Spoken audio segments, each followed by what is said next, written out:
இன்றைக்கு ஏன் உங்களுக்கு ரட்சிப்பினுடைய அந்த வார்த்தை மிக முக்கியம் என்று சொல்கிறேன் என்று Today, why it's very important and vital these salvation news is. இன்றைக்கு நம்மளுடைய எண்ணத்திலே ஏக்கங்கள் எல்லாத்திலே என்ன இருக்குதுன்னு சொன்னாதான் நமக்கு இருக்கிறோம். ஆனா வசனத்துக்கு அது மேலாக இருந்து நான் உங்களுக்கு ஒன்று சொல்ல விரும்புகிறேன். So today all we think is everything for me and me myself.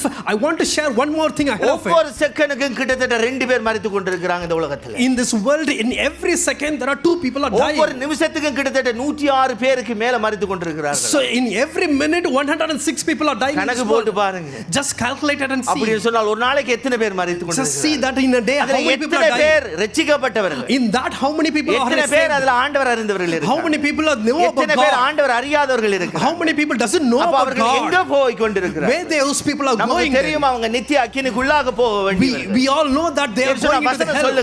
Because the Bible says like that. ரட்சிக்கப்படாதவர்களுக்கு ஆக்கினை தீர்ப்பு தான் உண்டு. People who are not saved, they go to the ரட்சிக்கப்படாதவருடைய வாழ்க்கை நித்தியமான அந்த அழிவுக்குள்ளாக போக வேண்டும். People not are got saved, they have to go to வேத that kind of வெளிச்சம் நம்முடைய கண்களை திறந்திருக்குது. The Bible has opened their ஆனா eyes. அவங்க அறியாமலே செத்து கொண்டிருக்கிறாங்க. But those people doesn't know that they are perishing. என்ன இருக்கு பாருங்க.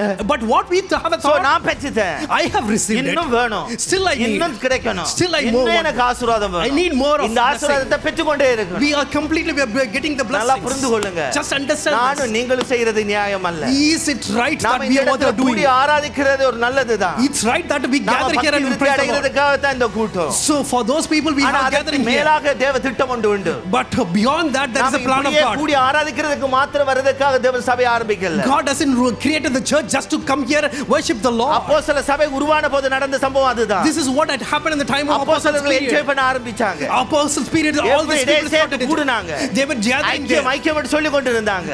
They were saying fellowship daily அங்க ஃபுட் தான். All they have food there. அவங்களுக்கு பெரிய சந்தோஷம்.